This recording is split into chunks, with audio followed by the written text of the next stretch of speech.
Hi everyone. Everyone can hear me properly? Yes. Understand my beautiful French accent as well. So please don't hesitate to raise your hand if there is trouble with that. So first I want to thank you everyone to be around. That's really great to have so many people around that table, especially from across the country. So we're gonna do a quick introduction of who's there, and probably when we go with questions, then you can probably, raise more, state your names and, your affiliation as well. But I want to also mention that we do have two people that are remotely with us. So there is Kent Munilik that will be there shortly from Richmond, BC, and there is also Béatrice Lefebvre from the Urban Agriculture Lab in Montreal, who's been joining as well. I also want to introduce Jane, who's here. So she's the co-facilitator for the workshop here today.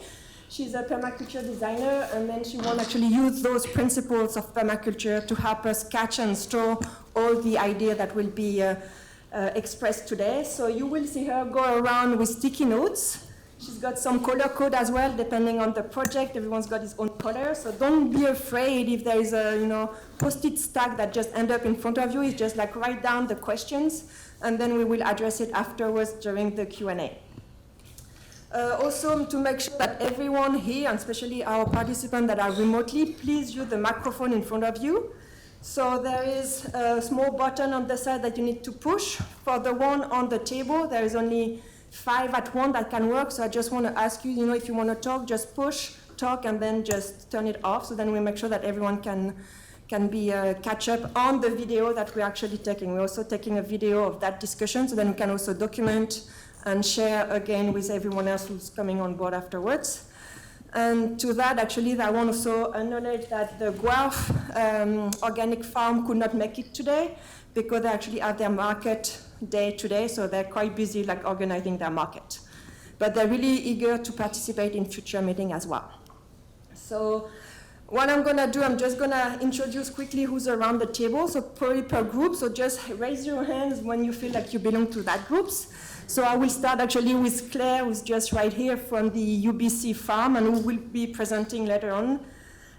We have also the group from Trent, so we've got Michael here, and 3 other students there that running their farm. We have the Ryerson group, that's great, they all get together, so the Ryerson group that are here. And also then Kent in Richmond and Beatrice in Montreal. And then around the table, we also have a lot of representatives from UTSC. So first, we're going to group with start with the group of the business and operations. So we've got Andrew, Therese, and Valeria from the finance. We also have facilities that's represented by Jeff right here. We have the partnership with Kim, who's there also as well. And we also have the Mark as a representative of the Dean's office and the academic side, and we've got Zara and Bernie who are representing the research and the Vince Principal Office as well. And we also have a few faculties who's been involved in that project. So we've got Marnie there, we've got Dan, Mike, and Joe as well, who are the faculty kind of behind our project of the farm. So I think I will invite Mark right now to just give a word, you said, and then we'll go on with Mike and Dan to present the UTSC farm. Okay, thank you. So I really I would actually keep it short, so maybe 20, 25 minutes. No, I really just want to take the opportunity to thank you all for your time and your efforts in coming here, to welcome you all to UTSC. Our campus farm has incredible potential. And we're very excited about what it can do, what it has been doing, and what it can do, and what where it might go in the future. And we are hoping that with your input and your guidance, this will actually become a fantastic facility for us, both on the research and on the teaching side. And so we're looking in terms of how we can best make use of this facility. So thank you all for your time, and welcome to UTSC. Okay. So Mike and Dan, do you want to present quickly the UTSC farm and say a few words about the vision? Let's do it at the same time. I guess I have to preface. I feel like I'm the UMass. Well, that's not going to go well. Mike has never asked me to investigate Joe Biden. Yeah.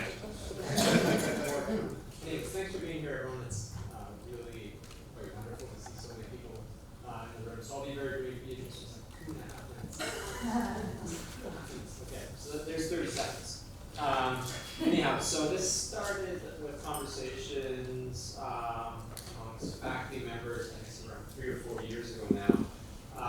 And I would say the first thing stresses that this is just an observation in the last couple of years, that we started with somewhat of a false dichotomy between research and teaching. I feel like that was very unproductive for any number of different reasons around space, around vision and whatnot. So I would say that trying to kind of envision urban farm on this campus, one thing I think as a starting point is to, starting point 3 or 4 years down the road, and this is something that Marnie's I think stressed a few times very productively, to say that there needs to be a vision that sees a lot of progressive conversations and overlap between both research and teaching needs, visions, but also a very kind of interdisciplinary approach that is about recognizing the various perspectives and types of expertise that the physical, social sciences, humanities bring, because that's been, I would say, a stumbling block thus far.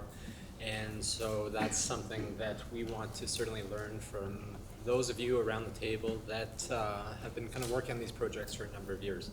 The second thing, I'm probably at 2 minutes already, is to say that we have a lot of service learning courses on campus. We have a lot of experiential ed.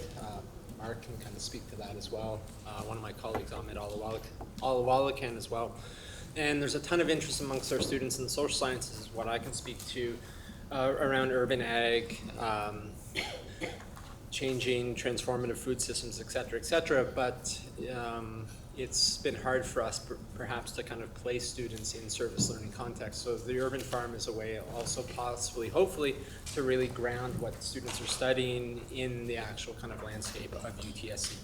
And the final thing I'll say, and I say this at every single meeting, is that this, and I always say this because there's lots of admin in the room for these events, is to say that this needs a lot of resources.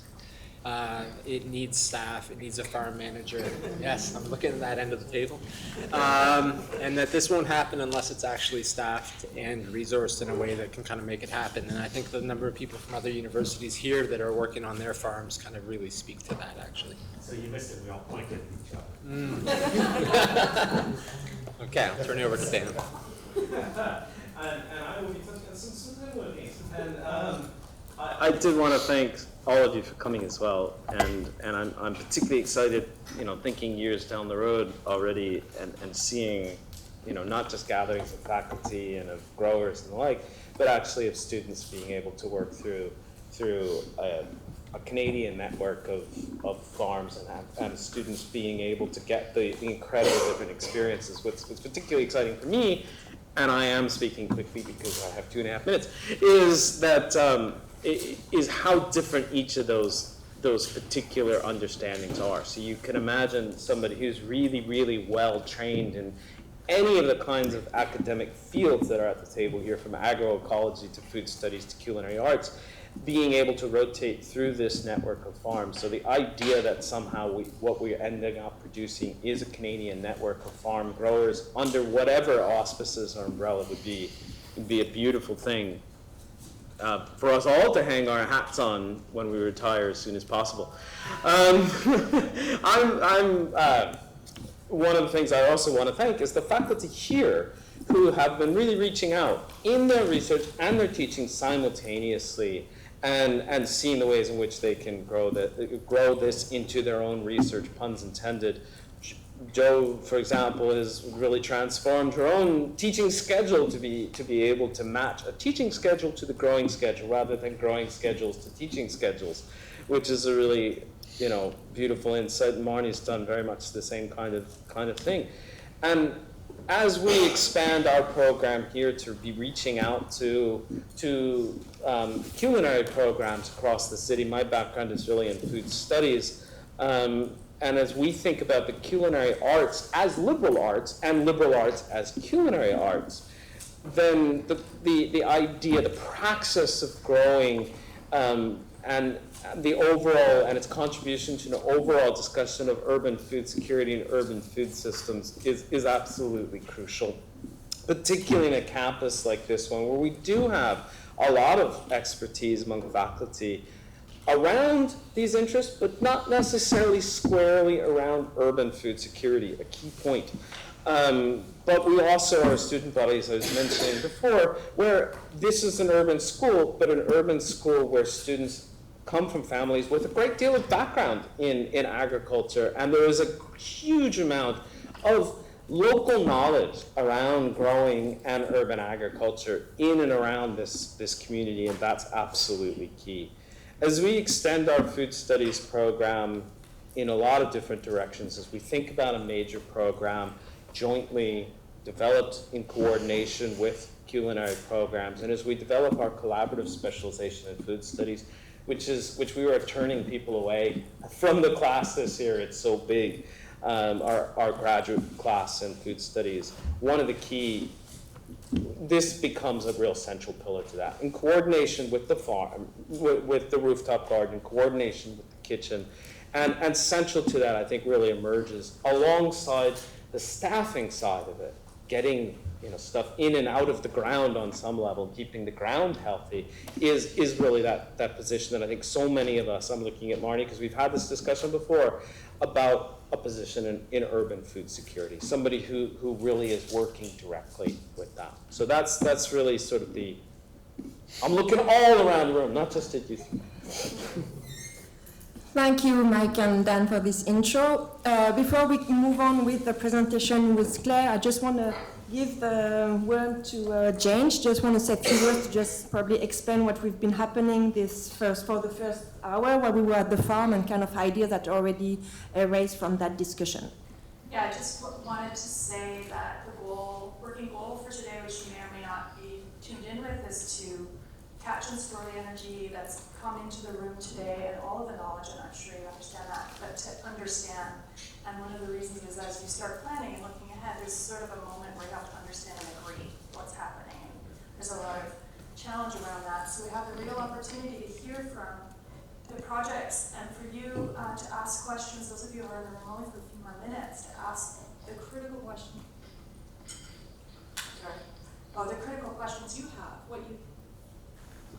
Okay. What you need to know in order to make decisions. So I just really wanted to underline that. The other goal for today is to, perhaps we're witnessing the birth of what wants to be a network. So that's part of what we're doing. So top level presentation, I'm sure that Claire will do that, but top level, what's the model look like? What's the money look like? Who are you serving? Acreages, those kinds of very top level things, I think is what most people here need to know, as well as whatever you want to ask. So please engage as you need to.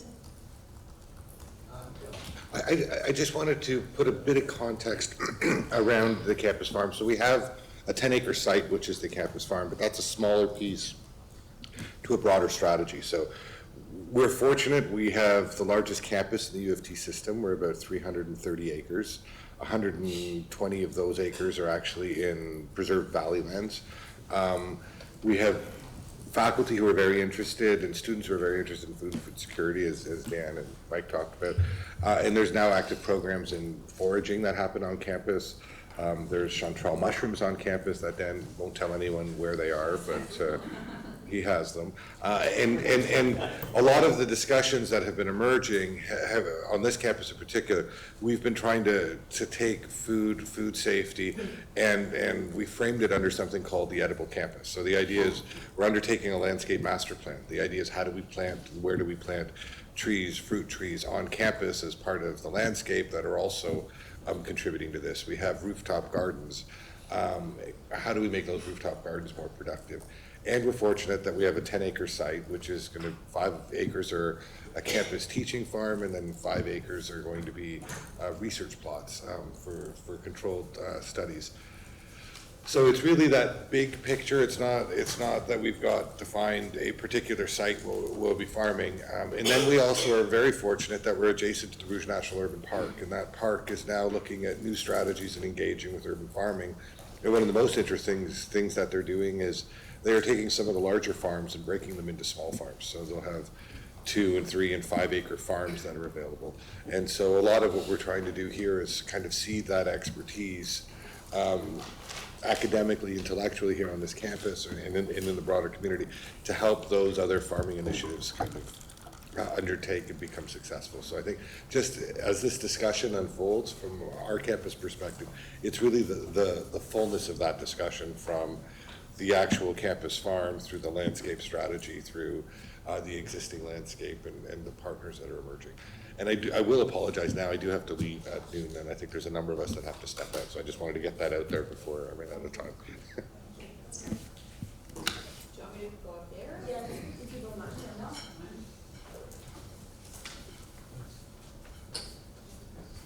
So, okay.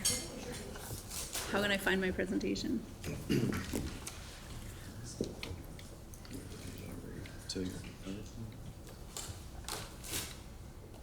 Great, yeah. Thank you. Okay, great.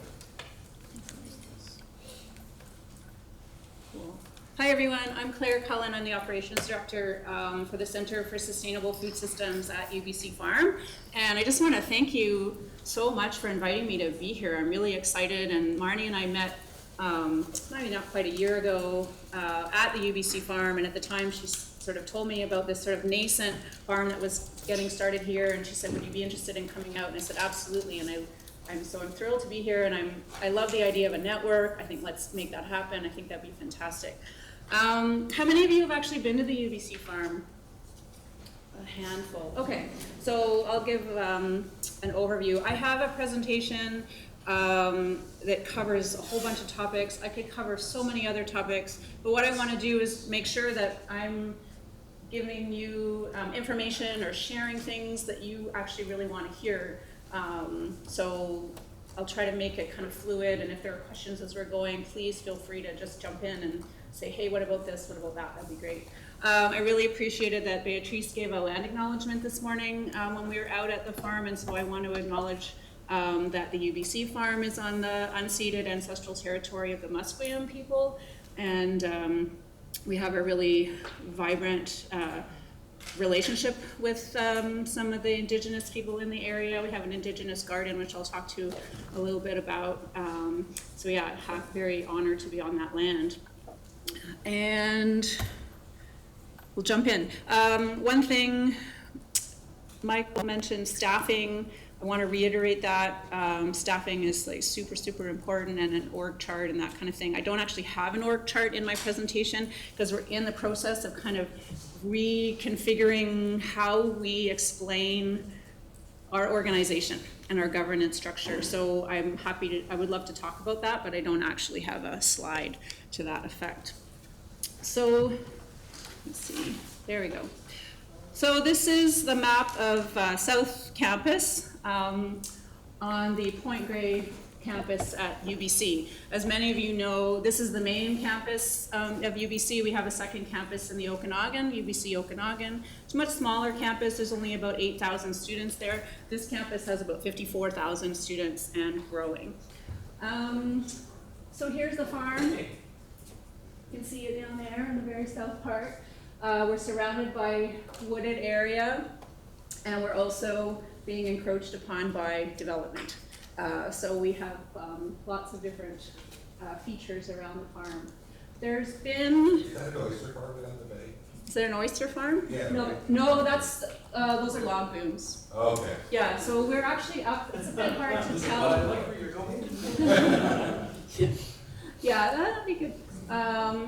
We're up above, it's a little bit hard to tell, but there's there's a slope there from that marine drive down to the water. So, and down in the, anyway, I'll just keep moving along. There's an aerial shot of our beautiful farm. So, and this is our Indigenous garden. So there's been a farm on UBC campus for over 100 years. It was one of the first faculties, the Faculty of Agriculture, when UBC was founded just over 100 years ago, along with law, and I think medicine was one of the other ones. So there's always been a farm on campus. It's moved around, it's changed shape, it's had different priorities. So at one point there were sheep, cattle on campus. Those things have sort of been moved off now. We do still have a dairy research center in Agassiz, which is about 2 hours east of Vancouver, but the UBC farm has kind of transitioned and morphed into different things over the years. So in its current location, on the south part of campus, we have 24 hectares of land. A lot of it is forested. And it was a forestry research site before it turned into a farm. So it was this piece of land that was sort of tucked down at the bottom of campus.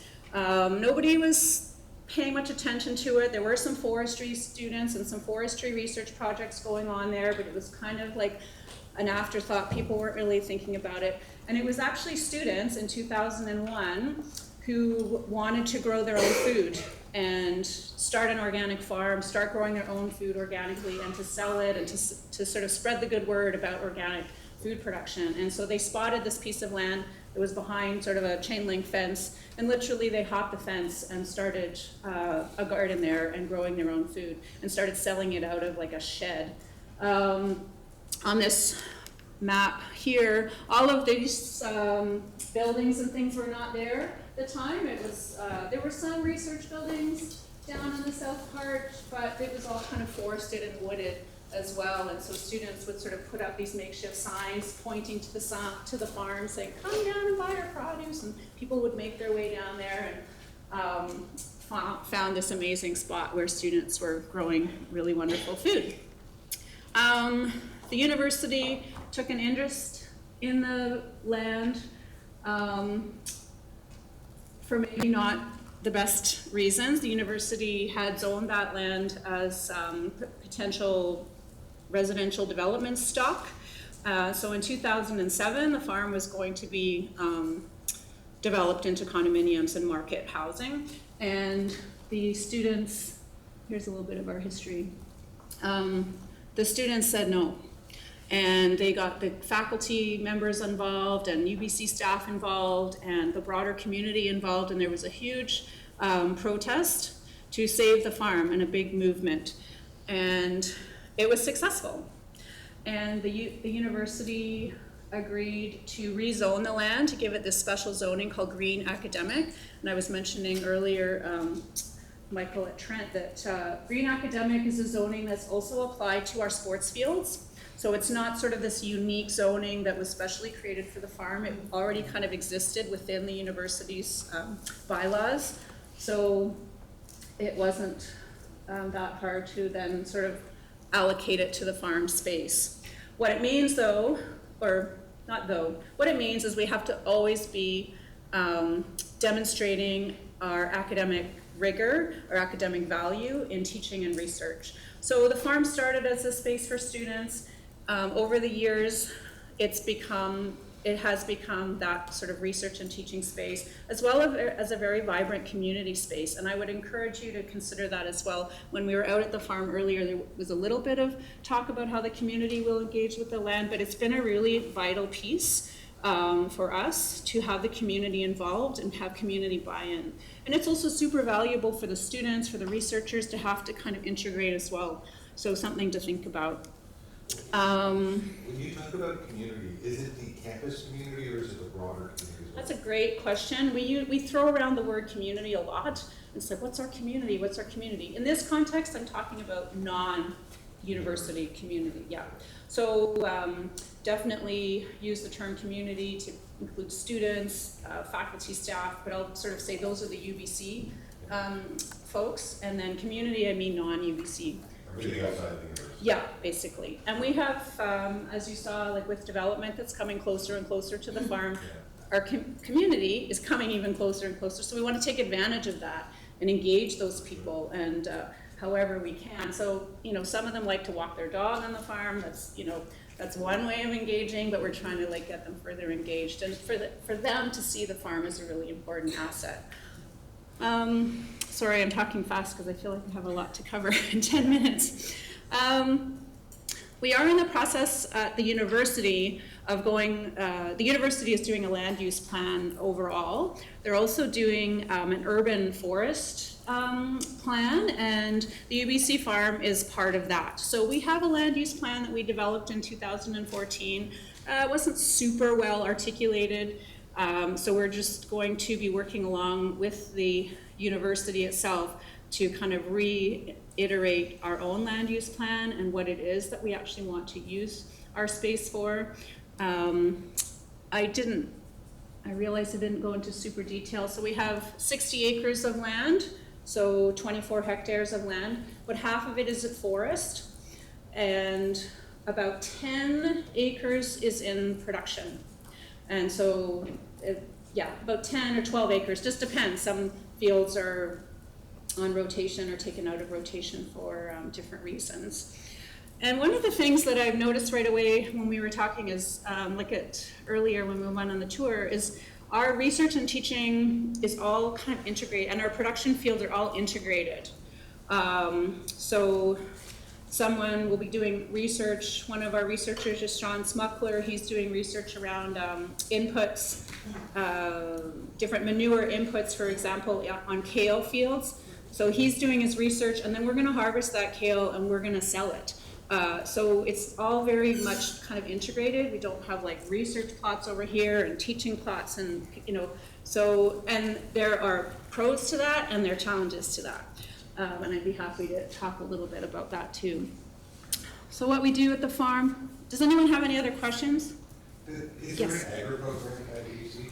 Yes, yeah, so we're in the faculty of, that's a great question. So the farm is within the Faculty of Land and Food Systems. That it used to be called the Faculty of Agriculture, but in order to incorporate food and nutrition programs into it, the name of the faculty was changed to Land and Food Systems.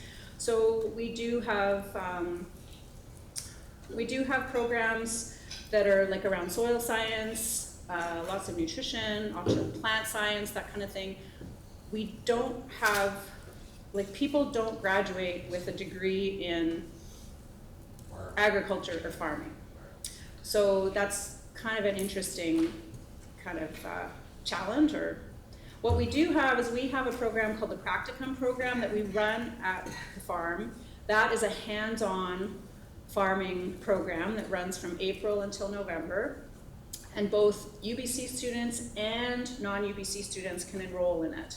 UBC students can choose to get credit for that if they like, or they don't have to, it's up to them. And then there's all these other students who take it as well. We have about 15 students who do that every year. It's quite a small program. That's sort of the farming program. That's our farming program. Yeah, Gotcha. yeah.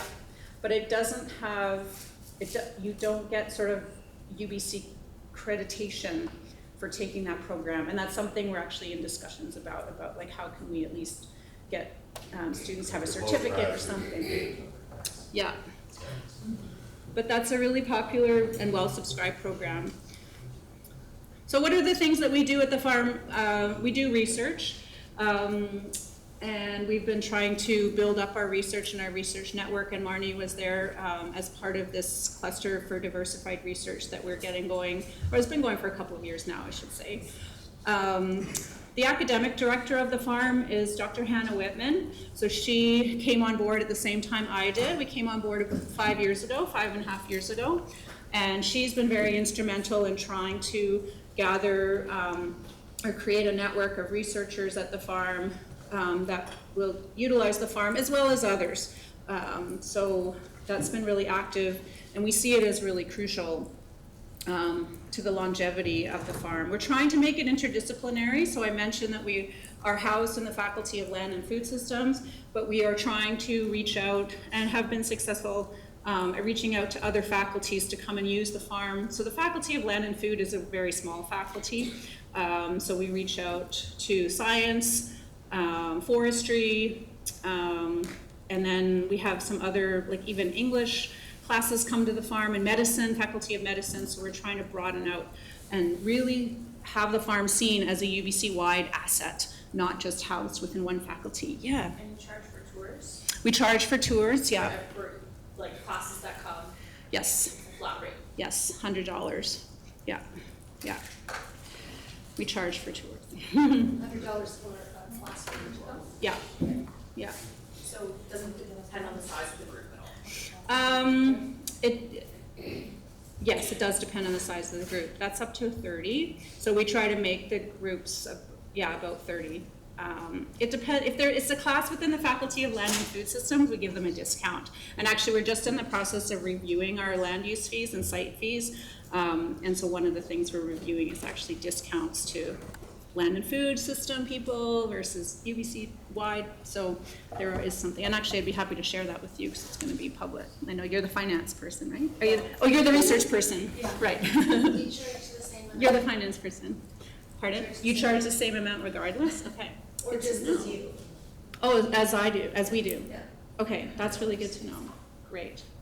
But that's charging an internal university division for the tour from, so it's really an internal transfer, it's not Yeah. negative. No, it's an internal transfer. I mean, we have a whole bunch of different types of tours that we offer. So if it's a community group, we do this type of tour. If it's a academic group but from another university, we offer those types of tours. And then if it's a class, we offer those types of tours and orientations. And so there's a whole tiered thing of offerings that we have. So yeah. I just want to make sure that anybody who is leaving, Yeah. I really want to make sure you get to ask your questions. So please make sure you do. Okay? Yeah. Yeah, I won't be offended if people, I like your slide, but I want to ask something completely different. Yeah. So these are some of the research themes that are going on. And some of them are social sciences, some of them are hard sciences, you know, and it's a whole variety of things. So it's really interesting. The way, I think you mentioned here too, we've just set up in the last couple of years a research proposal process. So people do have to submit a proposal online. We have a form online, you have to fill that out, explain exactly what your project is, the length of the project, where the funding is coming from, and if they need, what I particularly need to know is how much space they need and how much staffing support they need. And then that goes to, there's 3 of us that first vet the proposals when they come in. So it's myself, our research manager, and our field manager, Tim Carter, who's been with the farm for 15 years. So he's just a, godsend.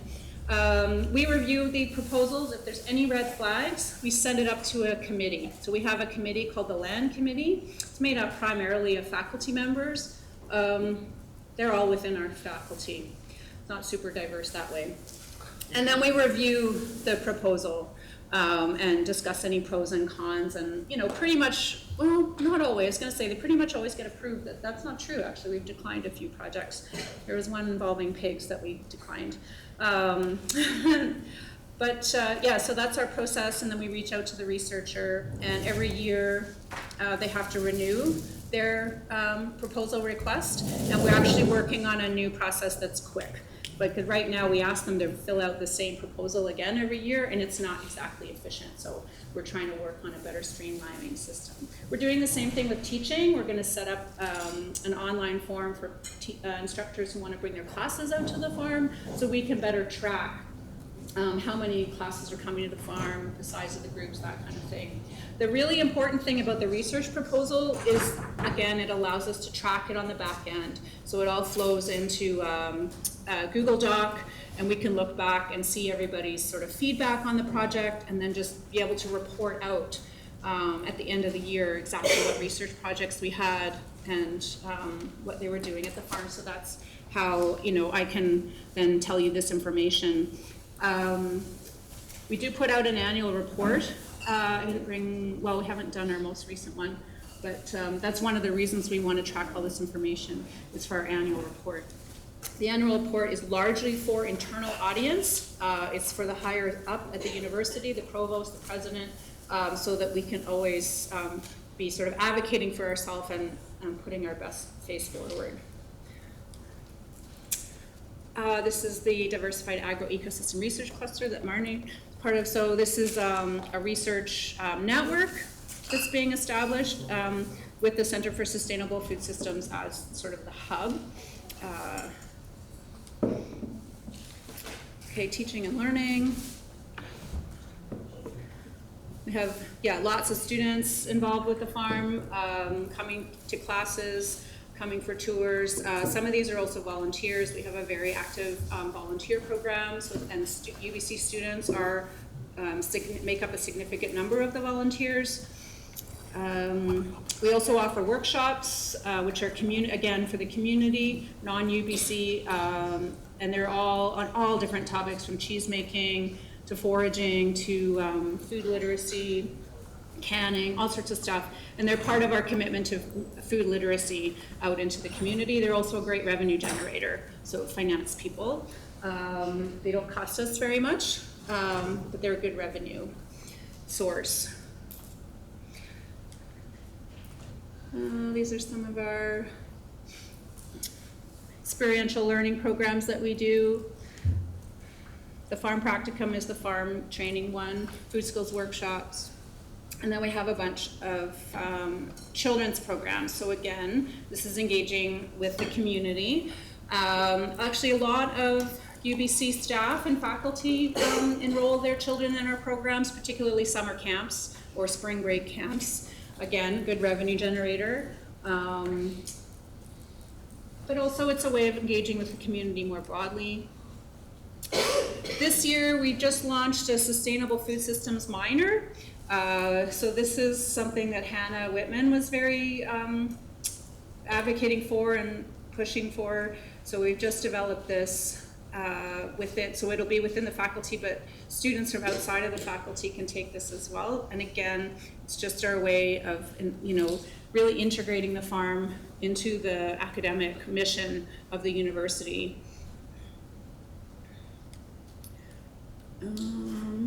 This is a course that we developed, so it's Land and Food Systems 496, and we're not actually allowed to call it an internship anymore. There's some, so pretend you didn't see that. It's called a career development course, and it's sort of like a self-directed studies course. We've just changed it a little bit so they have a little more support, but it's students can come to the farm and work in certain areas. So we have a call out the beginning of the academic year of the different sort of subjects or different type of areas that students could work in, and then they apply, and then they can get credit for doing this work at the farm. We also partner with external community organizations, so other farming related or food systems related organizations, and they can apply to have an intern as well, and the student can go out, and it really benefits those organizations as well as the students that get credit. Okay, I've been told I have 1 minute. So this is our practicum program. These are the number of people engaged in our community education program. Quickly touch on our Indigenous program. So I showed that map earlier, and there was the lovely Indigenous garden that was off on the side. It's a very active and vibrant area of the farm. We don't run those programs. Indigenous groups and nonprofit organizations come in and run the programs.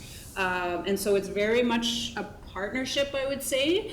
And it's very, very successful. This is a program that brings people from the downtown east side. I'm sure most of you heard of the downtown east side, one of the poorest neighborhoods in Canada. Brings Indigenous folks out on a little bus, and they come and they spend the day working in the garden and learning traditional ways of growing food, traditional food, cooking food. They cook together, and for many of them, it's their only opportunity to get away from the downtown east side and away from their addictions and things like that. So it's a really seen as a really sacred space and really important space for the community. So the campus farm sort of structure operates that, provides all the planting materials and deals with the property, so it covers all the operating costs, and then the Indigenous communities actually coming in to deliver programming, right? Yeah, they deliver the program. In theory, they pay us a fee, Sure. But we tend to we waive the fee. So at the end of each year, we'll send out an invoice and we'll say, okay, here's how much time you spent in the kitchen and how much, we have a kitchen on site, which I didn't get to, but, and here's how much time, staff spent mowing the grass around Right. here. And so then they have an invoice that they can then use for funding applications, but then we waive those. We just like, okay, and you don't have to pay a cent of that. So, and sometimes they do pay us if they have received a decent chunk of funding, and they will give us pay it, but we also feel like it's really important to honor that really, it's Lands. indigenous land, Sure. and we shouldn't be charging them to use their own land. This is another indigenous program. This is another one. This is a program that we have for new startups, for food businesses, progressive food businesses who want to get started, and we offer a series of workshops, and actually the first one started just last week. So I'm happy to talk more about that one. This is a partnership with Van City, the credit union, and it's been going for, I think this is its 4th season now. And again, it's a good revenue generator, it's a good networking building thing. Think and Eat Green at School is something we work on with the partnership with the Vancouver School Board, food literacy to children, and we also give out grants. And then last but not least, I want to talk about food cultivation because we grow a lot of food at the farm. And I will say that food sales is our primary source of revenue. So last year, our budget was about $1 million, and our food sales was $450,000.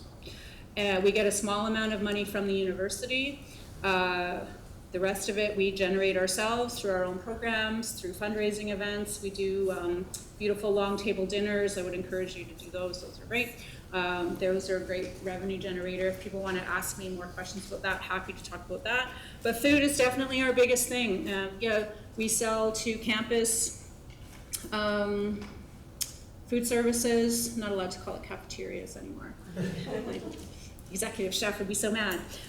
Food services, but we sell to restaurants, and we have a very vibrant CSA. We have 120 members in our CSA. And then we have really great farmers markets. So we have a Saturday market where we have multi-vendor, third-party vendors that come in. That's very popular. And then we also have a small market on Tuesdays at the farm and a small market on Wednesdays up on campus, main campus by the bookstore. And those are our biggest. The market actually overtook wholesale. Wholesale was our biggest outlet or sales channel, and markets overtook it last year, and this year is it's going to be increasing as well. So what else can I say about that? Yeah, like 450, when I started at the farm 5 years ago, we were selling about 260,000. So it really increased it. Part of that is, here's my pitch for staffing, is because we have retained really amazing staff who are efficient, we haven't increased the amount of land that we've been growing on, we haven't increased our prices, we've just increased the efficiency and getting more off of the fields so then we can sell. Staffing question. How many staff are you, like full-time equivalent staff? Right. Okay, so the question was staff. We have about 8 core staff who are there year-round. So there's, not including me, so there's me, so I'm 9. So I'm the operations director, and then we have a field manager, different program managers, a research manager, and again, happy to tell you more about that if you have really specific questions. And then we have about 35 seasonal staff. Most of them are students, so they receive a work-learn subsidy. I'm sure U of T has a similar, I don't know what it's called, but so we have a work-learn. Is it called work-learn? Work study. Work study, okay. So same thing, so it covers about half of their salary. And so we have about 30, 35 of those types of students every season. And they kind of start in March or April, and then they all wrap up kind of in November. But we do have a year-round contingent. When I first started, we only had about 5 year-round people, and I really wanted to stabilize the staffing and stabilize our human capital and take advantage of the expertise, and so sort of made a concerted effort to give people really clear job descriptions. The other thing that was happening is people were doing a bit of everything, like someone was doing a little bit of communications and a little bit of field work and a little bit of this, and it's like, and it wasn't great for job satisfaction, and it wasn't very efficient, so we kind of worked to like, okay, let's try to make these like real job, and people can really sink their teeth into them and get passionate about them. And so we've been able to do that, and I think that's been super beneficial just for the smoother operations and running of the, yeah. I'm just curious if you have a greenhouse on the farm.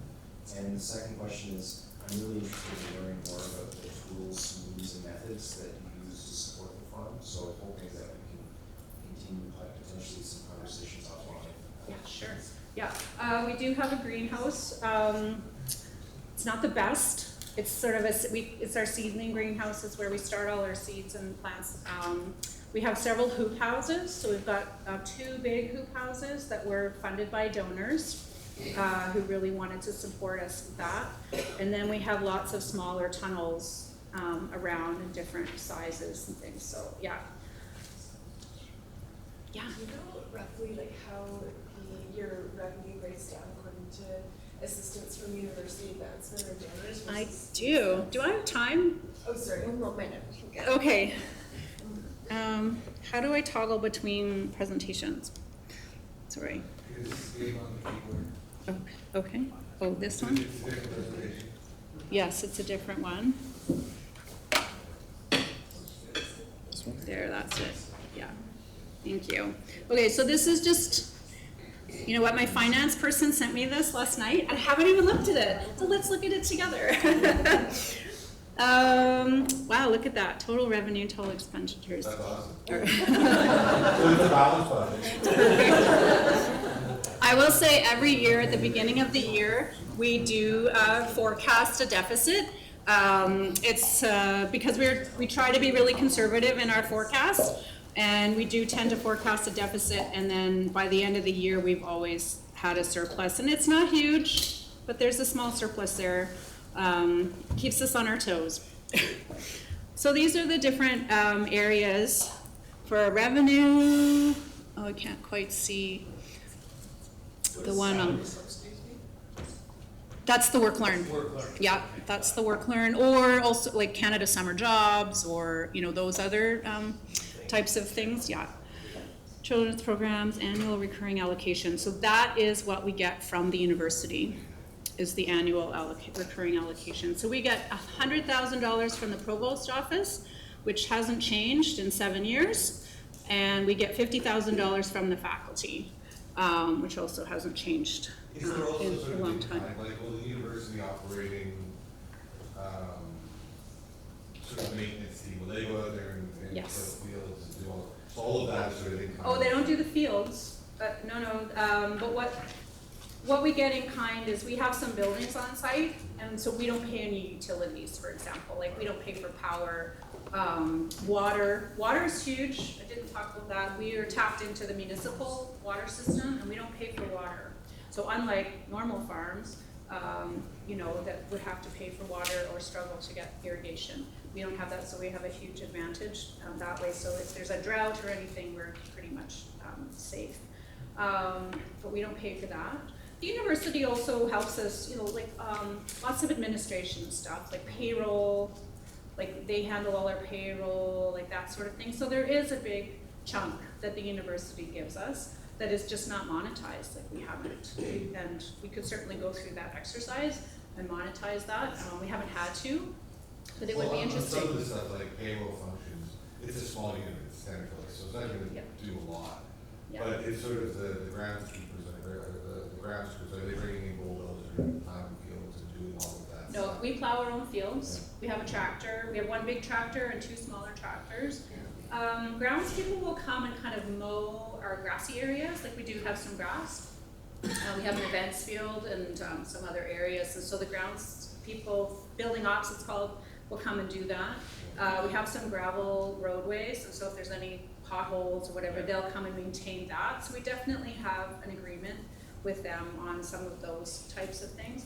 But no, we till our own fields, we pay people to do that. So it's sort of all the purpose process related elements that are directly related to the farm and growing crops are all kind of specialized. Yes, and they come out of our budget.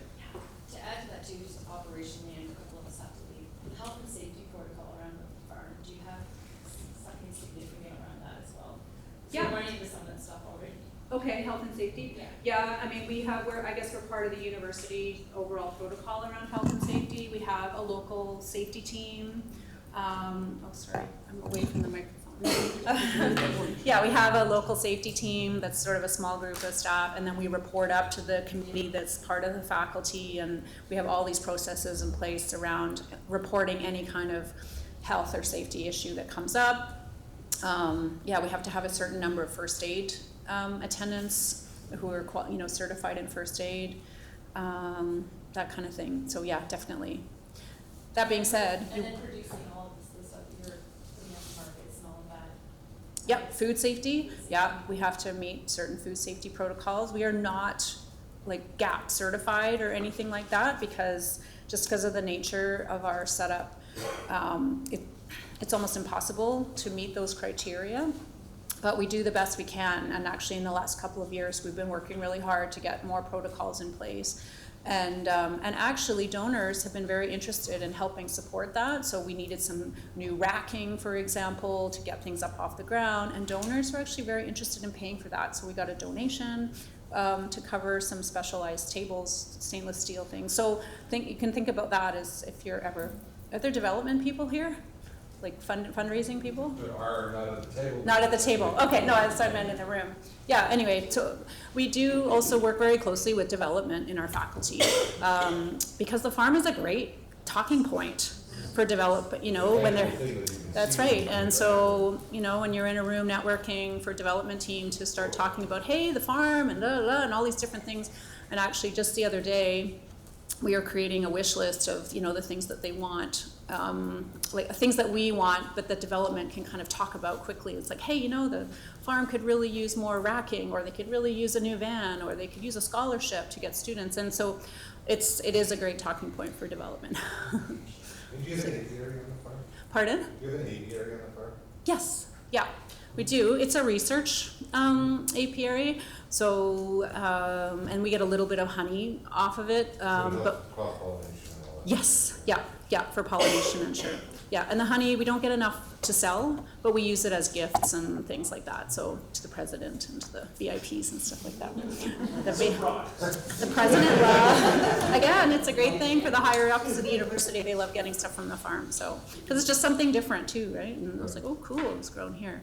And we do have chickens on the farm. I didn't mention that. So the only livestock we have are chickens, but we have a head of 100 laying hens, and they're free-range, pasture-fed chickens, and we sell their eggs, and they're very popular. People line up to buy the eggs in the morning. It's a bit crazy, but yeah. Are you doing any beverages like cider or stuff like this with fruits? No, we've talked about that. We have a lot of apples. We've talked about doing some processing. We don't do any of our own real value added in that way. Like in terms of value added, all we do really is we bag. Like we wash and bag our greens and things like that, but we don't do any processing beyond that. But it's something we talk about. Yeah.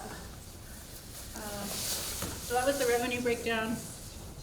This is the expenses. Oh yeah. Of course, like any nonprofit, our biggest expense is salaries. So 80% pretty much.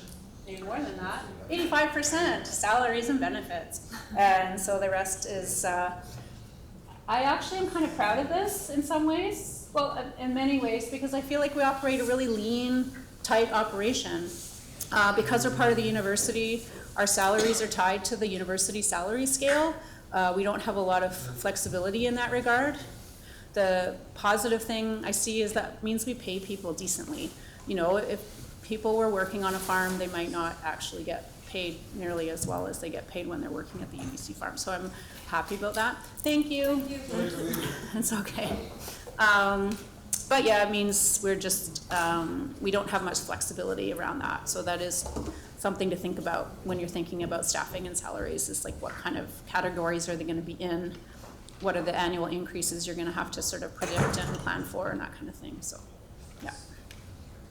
And that's it. Well, okay. I'm done. I'm sorry I took up all of that time.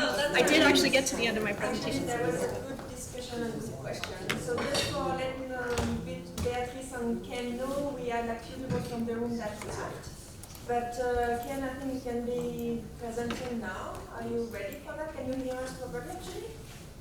Can you hear? Can you? Can't? Yes. Okay. Yes, you can, okay, perfect. And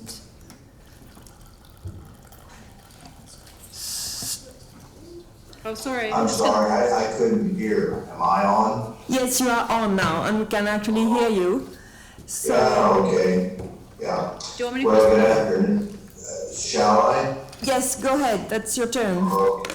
Do you want me to Okay. close my Good presentation? afternoon. I'm glad to be able to join you by the internet, and I'll just give you a brief overview of the agriculture education programming that we at Quantum Polytechnic University are engaged in, and particularly what we are doing within the Institute for Sustainable Food Systems. And I'll not provide a great deal of detail, so please feel free to answer any question, or ask any questions you might have, and I'll answer them as best I can.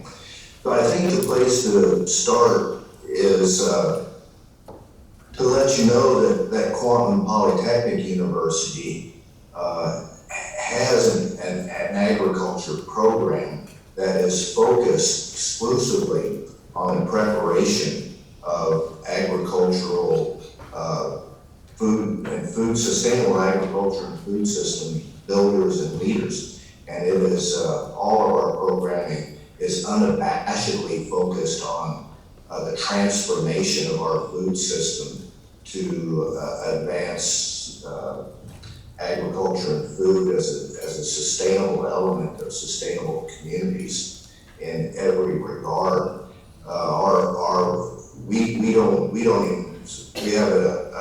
And none of this existed 10 years ago. We began all of our programming about 10 years ago. The Institute was first created with this focus, and it led the development of an undergraduate degree program. It's now leading the development of graduate programs. But unabashedly, all of our programming is focused on organic agriculture, regenerative agriculture, community-focused agriculture, and food systems. And and we do no programming that is focused on commodity agriculture or mainstream agriculture systems. And by virtue of that fact, we are entirely unique to North America in our programming. So the Institute for Sustainable Food Systems is an applied research and extension unit at Quantum Polytechnic. And again, our sole purpose is to conduct applied research and extension programming with the express intent of advancing local regional food systems predicated on environmental stewardship, community development, and the other elements of sustainability. And I just want to say that all of our programming is predicated on a deep, deep commitment to sustainability, an unabashed and deep commitment to sustainability.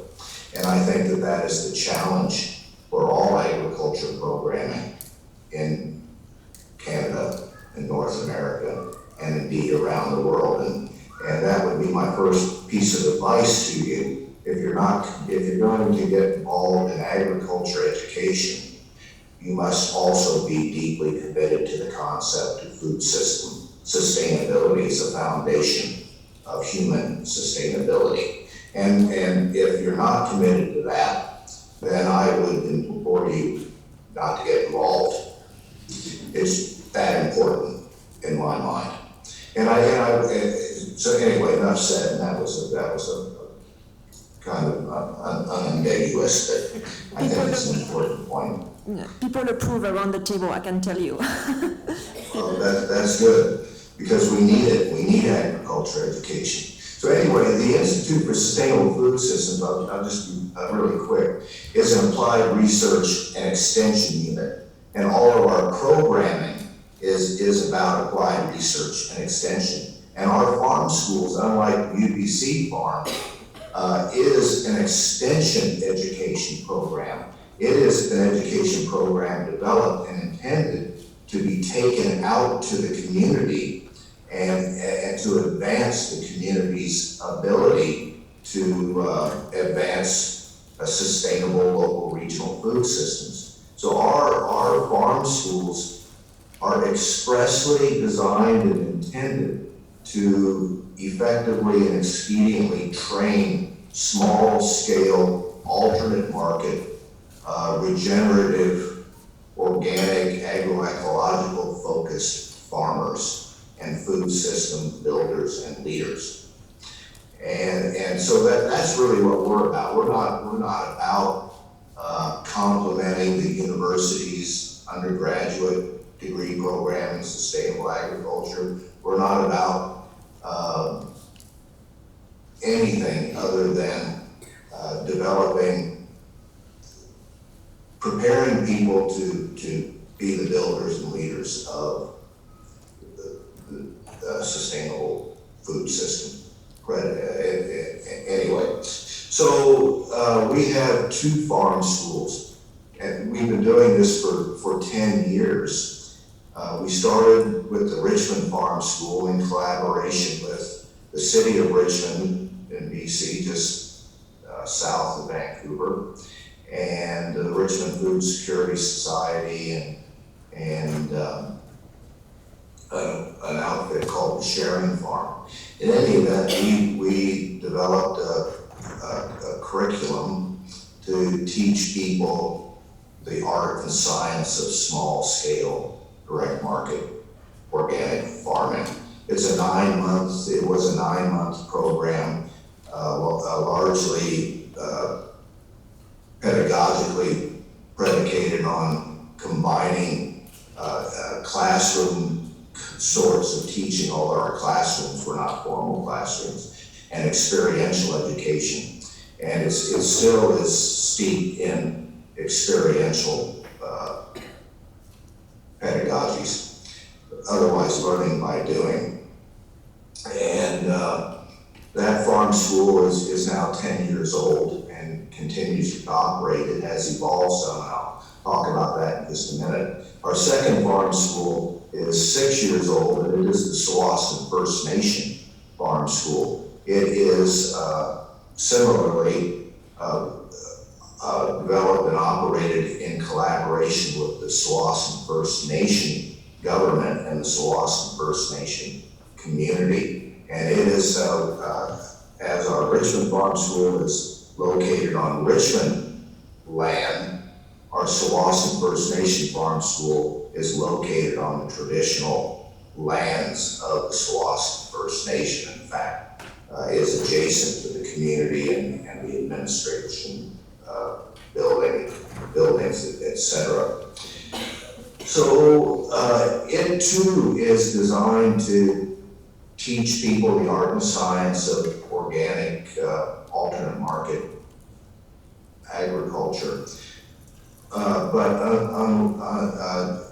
different from the Richmond Farm School, it also seeks to reflect the food system predilections and objectives of the Tsawwassen First Nation and community, and seeks to integrate teaching and learning and engagement of Tsawwassen First Nation citizens and community members.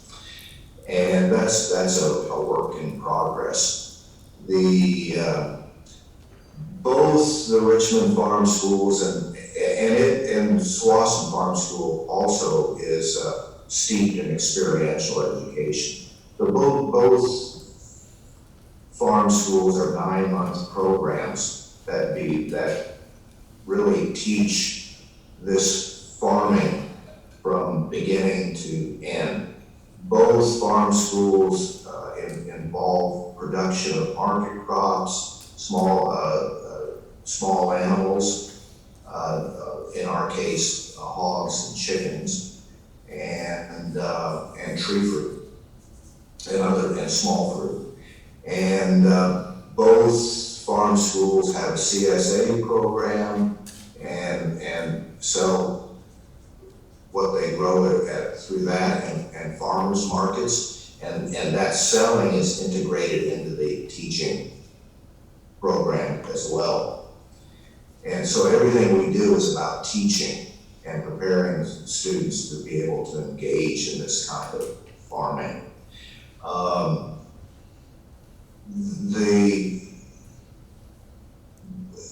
In addition to the Sewassen First Nation Farm School being different from the Richmond Farm School by virtue of the fact that it integrates indigenous foodways and predilections and for Sewassen First Nation community engagement specifically,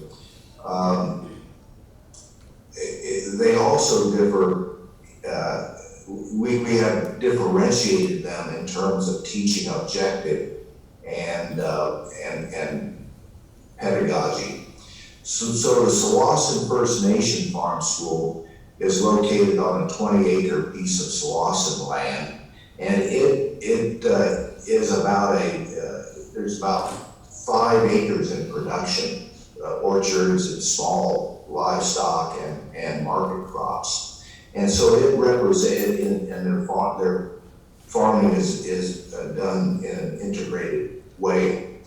And this certified organic farm and teaching program really is designed to reflect, we struggle with these terms, a more substantive, small-scale integrated farm, so that the kind of farm that a farm family would operate and earn a living from, or a substantial part of their living.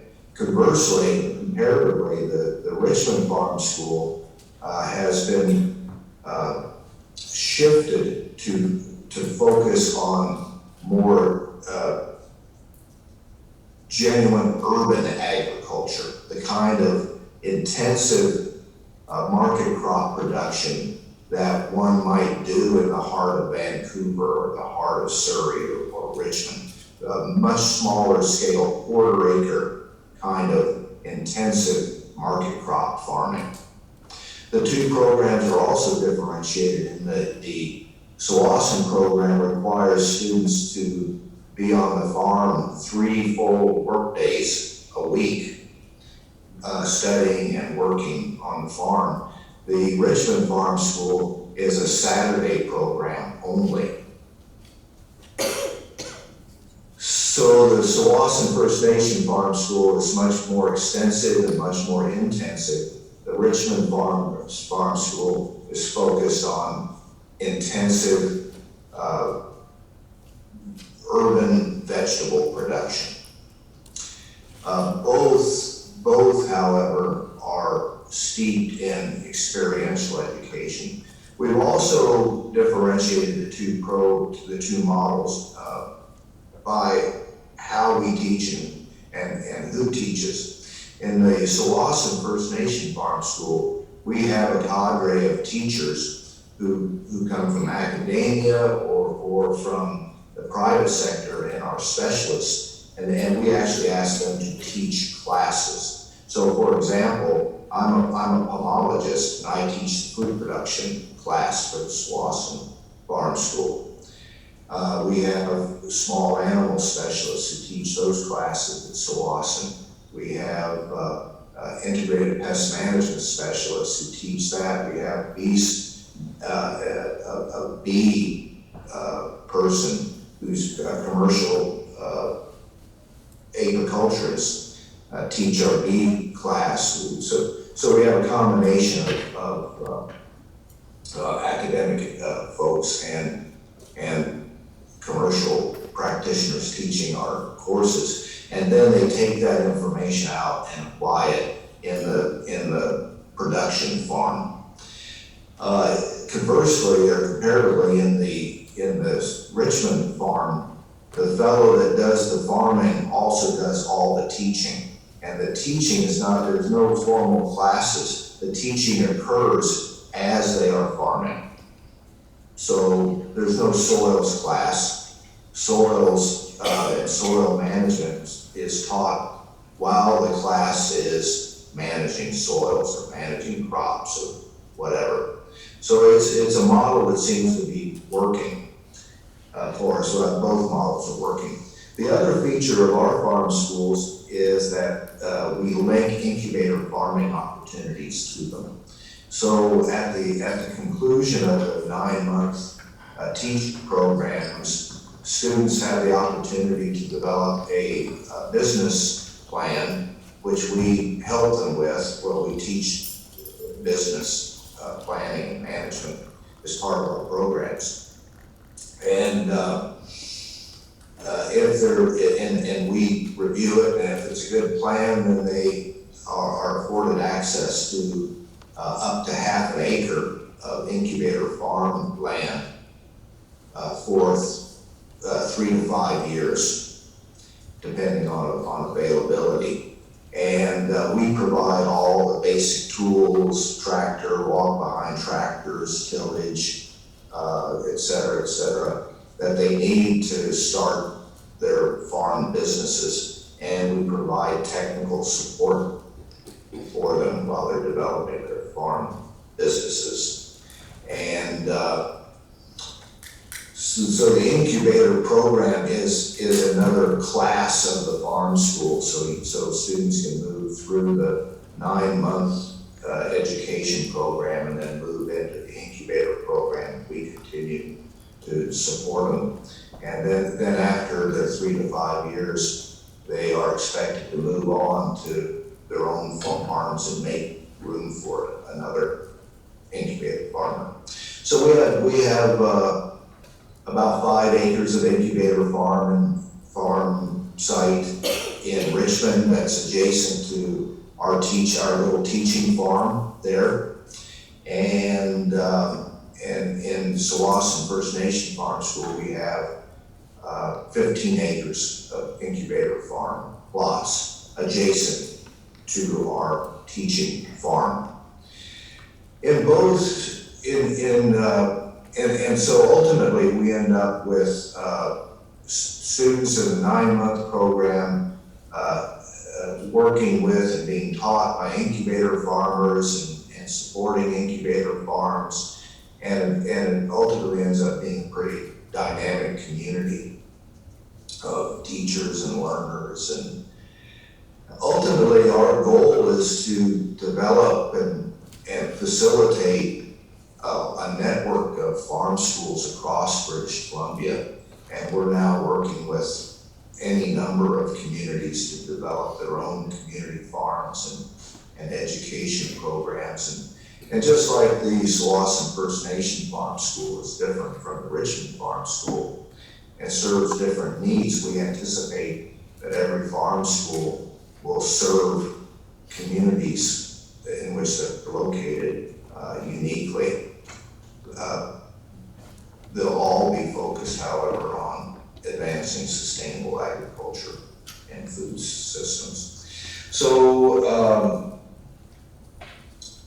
the important thing to remember is that our programs are really exclusively extension education programs. The university offers no support. All of our programs are self-supporting, and our revenue stream is student fees. For the Richmond Farm School, we charge about $2,300. For the Tsawwassen First Nation Farm School, we charge $5,000. We also generate about $75,000 to $90,000 a year in revenue for crop sales, and the balance of our operational funds come from grants. Operational cost for the Tsawwassen Farm School, First Nation Farm School, is probably about $300,000 a year. Just like the UBC farm, the preponderance of cost is staffing, and we too pay a lot more than a regular farm would pay, and that's a good thing. And I can talk a little bit more about salary structures. We have yet to break even. We are considered a economic liability by the university, and we are struggling to figure out how we can operate at a cost-neutral way. I'm not sure it's possible, actually. It's something that's an interesting thing in education. We kind of decided that it shouldn't cost, but it does. And staffing is really expensive. So in our Richmond Farm School, our Richmond Farm School and our Slauson First Nation Farm School actually work together. They share teaching responsibilities and farm management responsibilities. And so the staff are a little bit fluid, but we have essentially one full-time staff person assigned to manage the Richmond teaching site and to deliver the program. And then for the Slauson First Nation Farm School, we have 2 full-time staff to manage the farm and deliver the program. And then we have another full-time staff person who coordinates the whole farm school program. So collectively for the 2 farm schools, we have 4 full-time staff, and you can kind of roughly calculate the cost of $65,000 a year for each of those staff. So we're talking a lot of money. And then you add on the operation of the farm and the need to hire farm labor. We hire a couple or 3 farm laborers every growing season. And then just the cost of operating the farm itself is probably $75,000 a year. So it's an expensive, very expensive proposition. And we struggle to make it balance out and have, in both of our farm schools for 10 years, and we've yet to figure out what the formula is. So my hat's off to you all, Claire, for even breaking even. Yeah. But you all scramble a lot to do that. Oh yeah, there's a lot. Yeah. And we're not doing that scramble yet. But I'm also impressed that UBC puts in $150,000. If KPU put in even $50,000, we would be making money, but they don't. Which leads me to the other point, because our programs are extension programs, they have no link to the undergraduate program or any teaching program, and we quite frankly like it that way, because then the faculties have no say in what we do or how we teach or who we hire to teach, and the faculty senate has no oversight, nor does the dean. It falls exclusively under my direction as the Institute of Sustainable Food Systems operations, and that's exactly how we want it. Were we to shift the instruction under the faculty, then we could receive funding, and the courses could generate credits for students, but we have not gone in that direction. So yeah, the staffing is a real challenge as well. You got to have really good people, and they're hard to find. So running a farm is not easy, and these kinds of farms are very knowledge intensive and skill-intensive endeavors. And then it's very difficult to find good teachers to teach the breadth of subjects that need to be taught. Certainly, and so we are fortunate. We put together a cadre of very good teachers, and we have been fortunate to be able to hire very good farm managers, and they work well as a team. But it's a struggle because it's a lot of hard work, and it's not a 9 to 5, and it's hard to keep people and keep them going, and we're not able to offer the kind of remuneration that we'd like to keep. But yeah, so finding good staff is capable staff is really a challenge, and then the facilitating cash flow is a challenge. And in our instance, in our case, our full collaboration with community adds another dimension of challenge. We have to operate in ways that are supportive of community goals and aspirations, always. Ken, So, I will just jump in. I just wanted to know if you could wrap up in about 1 or 2 minutes. I am wrapped up. Okay. Cool. So is there any question around the table? Any question for Ken around the table before we break for the lunch? Can I ask a very general question? Yes. Use the mic, please. Can you hear me? I can, yes. Perfect.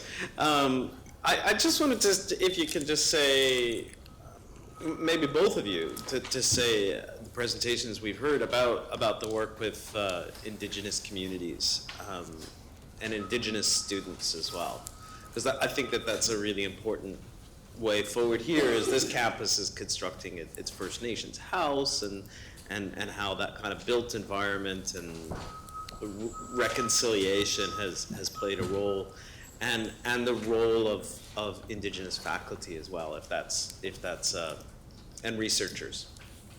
That's a very broad, open question, because it's really a growth area for all of us, right?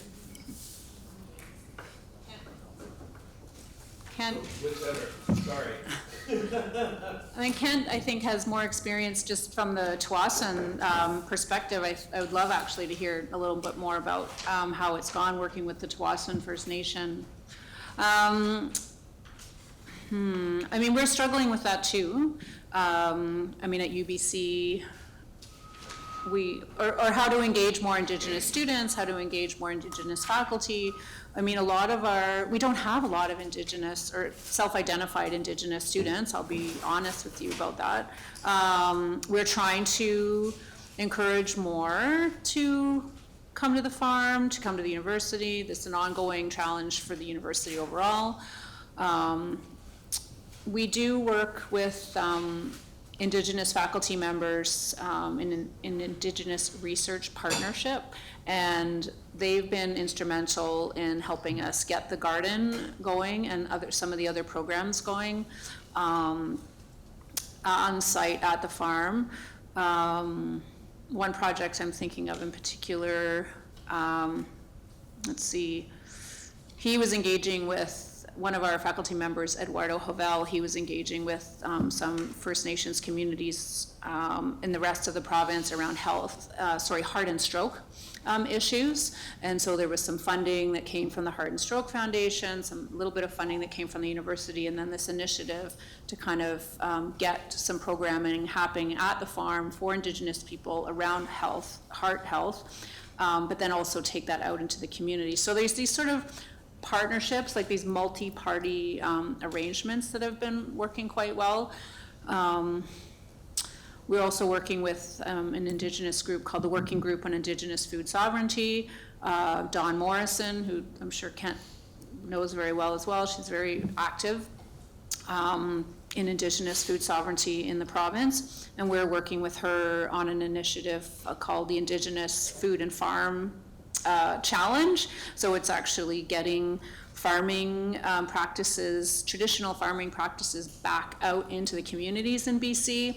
So we've got some activities that are happening at the farm, some activities that are happening in Chase, BC, which is just outside, a couple of hours outside of Vancouver, and then some activity in Delta. So we are working on some of these kind of partnerships, but I think we still have a lot of work to do. And it's tricky, you know, as a white settler person, am I the right person to be leading the charge on some of these things, or am I just kind of going to support them as they come along? And we're always, you know, thinking about those things as well, and that kind of dynamic. Like, it's like, okay, we want these programs to go, but you know, I'm not the person to lead it. I can definitely support and open channels, but it's not my place, I don't think, to lead. Anyway, sorry, Kent, that was a longer answer. Yeah, no, it's all good. Well, this is it's an interesting dimension of our work, and it's a really important challenge that we all need to acknowledge. So the Tsawwassen First Nation Farm School came about because Tsawwassen First Nation has a lot of agriculture land. They invited us to come work with them to build the farm school and the community farm.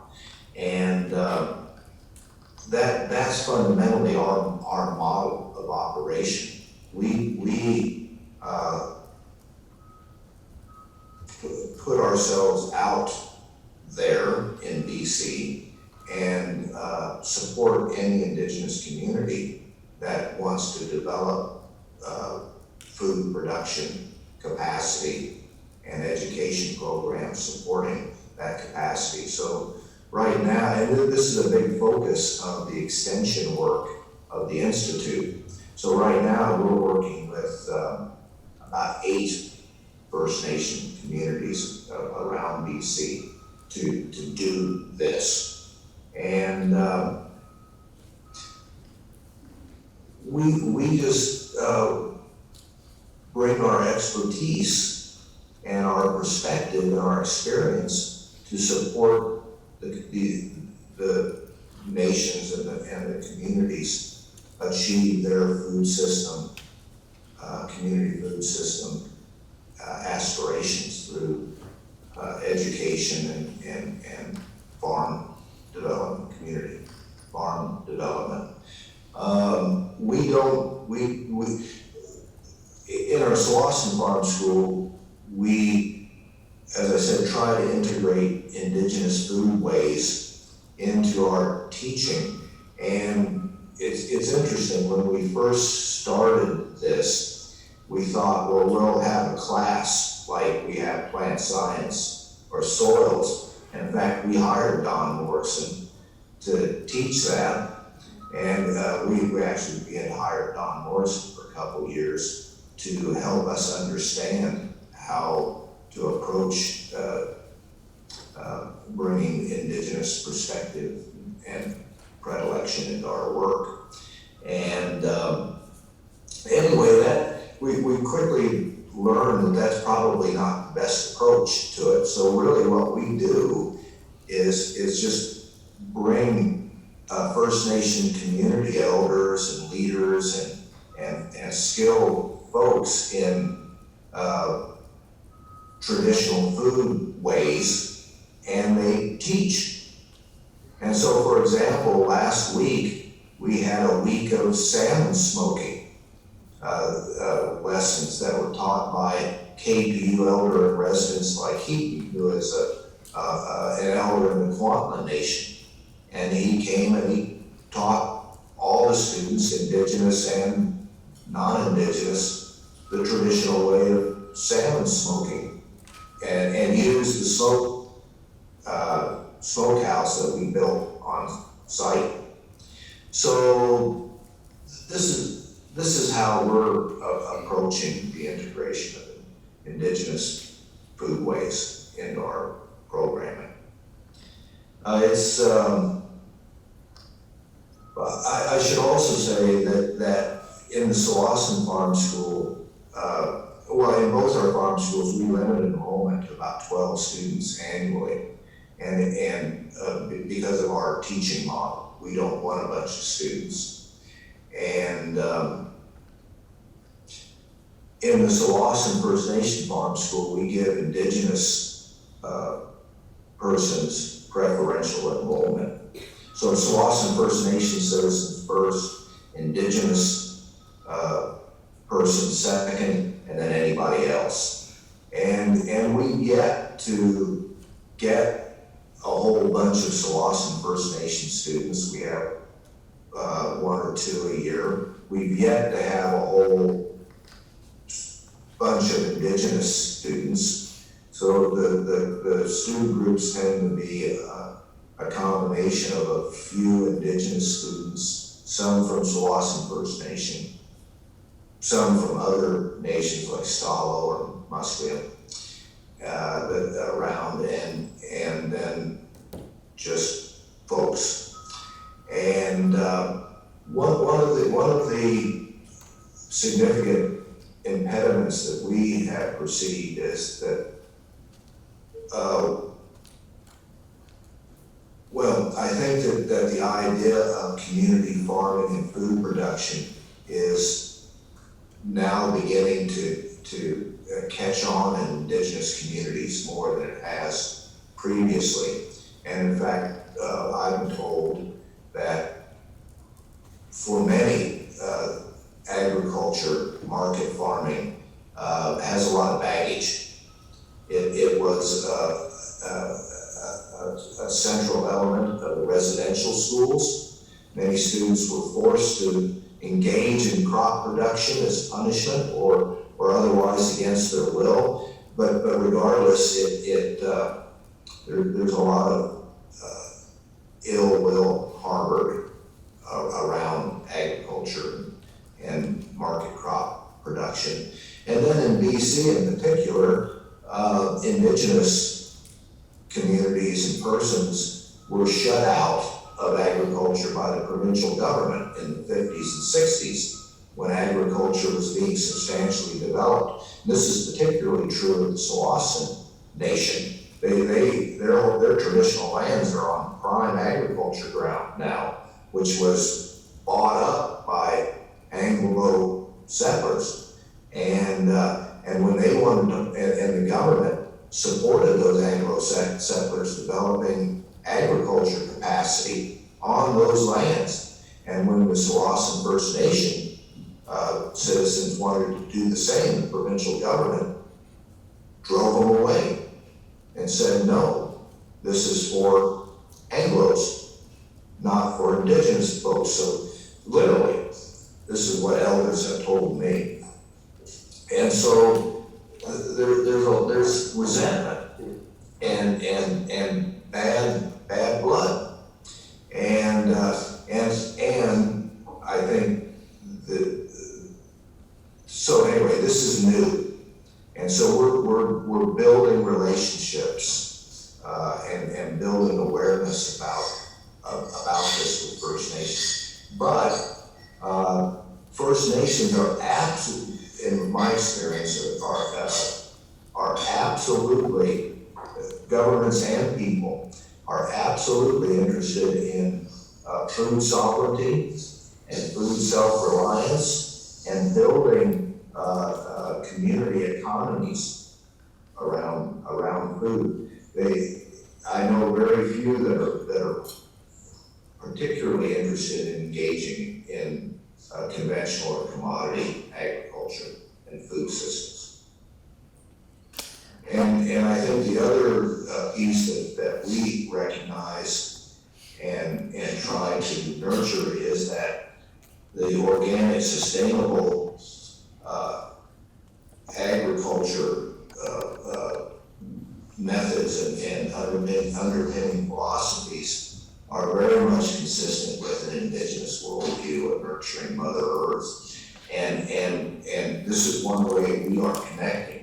In fact, I would implore you to watch our video on our website about Slauson Farm School. Our farm schools and all of our programs research and extension are all about nurturing Mother Earth and community.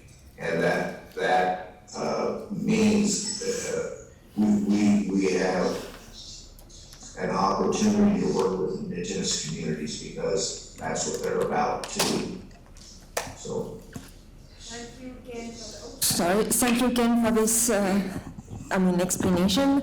I think it would be time probably to go for a break and for a lunch break. We have a lunch that's been served there, but let's go maybe for 20 minutes and then we can just gather around the table again. And I would like to give the chance for Beatrice in Montreal to maybe ask questions if she's got any.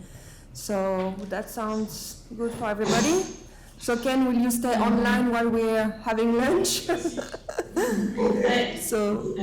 you want me, I'm asking my question now or later? If you want to ask your question now and you're ready for it, why not? We can see. I was just wondering, in Montreal, we have a few programs, but we have a hard time linking teaching with our farming programs. It's mostly research, and I was wondering with you too, how did you link the teaching? How did you make university interested in including teaching in your programs? I'm not sure if it's clear. Sorry. Hi, I guess I'll tackle that one. Let's see. That's a great question. I've only been with the farm for 5 years, so the teaching was already fairly well established when I started. Definitely started with the faculty, within our own faculty. So Faculty of Land and Food Systems, just approaching the profs, the soil, the soil sciences and the plant sciences and those folks to get their classes to come out to the farm. I mean, a lot of them were thrilled to come out to the farm. It's like, oh my gosh, we've got this asset, this space on the campus where I can actually show my students what I'm actually talking about in a living lab, like we call, the university is considering itself a living lab all around. I think that's a term lots of universities use now, but it actually is true where students can really come down and see and get their hands dirty, and I think instructors are really excited about that. We do actively approach instructors in different faculties and, pitch the farm to them as a resource, as an asset. They can bring their classes, whether it's just for a one-time tour around or one class or multi-weeks. Like we have several classes that come, they're there every week, all year round. So it's a bit of a mixed bag in that regard. We have a lot of classes that just come down once, and it'll be something that they're working on in their particular class, and they'll come down, and that's quite common. I could talk to you more directly about it if you like, but yeah, we do actively go and talk to faculties at the beginning of the year. Well, it's actually at the end of, we'll go kind of in March to say, hey, in September, think about bringing your classes out to the farm, and a reminder that we're there and that kind of thing. So, yeah, and then we try to support them as well. Like we can, if they want a tour on a specific topic, or if they want us to come to their class, that's often actually a really great entry point. It's like, hey, do you want us to come to your class? We'll give a lecture or a talk about the farm or about sustainable agriculture, organic certification, or we can do that. And that's kind of a nice way to get the relationship going. And then they'll often then say, okay, I'm gonna bring my class to the farm. So there are different ways of doing it, but maybe that's easiest is to sort of start by saying, hey, let me give a talk to your class. Perfect, thank you. Okay. Yeah, we don't do any of that. That's not our function. We have an undergraduate degree in sustainable agriculture that is focused on teaching organic, small scale, alternate market farming. And so, and that degree program also has a 20-acre teaching research farm that is just half a block away from campus. City of Richmond land. Our campus is in Richmond, BC. And so even our undergraduate program is in partnership with municipal government. And they lease that land to us for $1 a year. And anyway,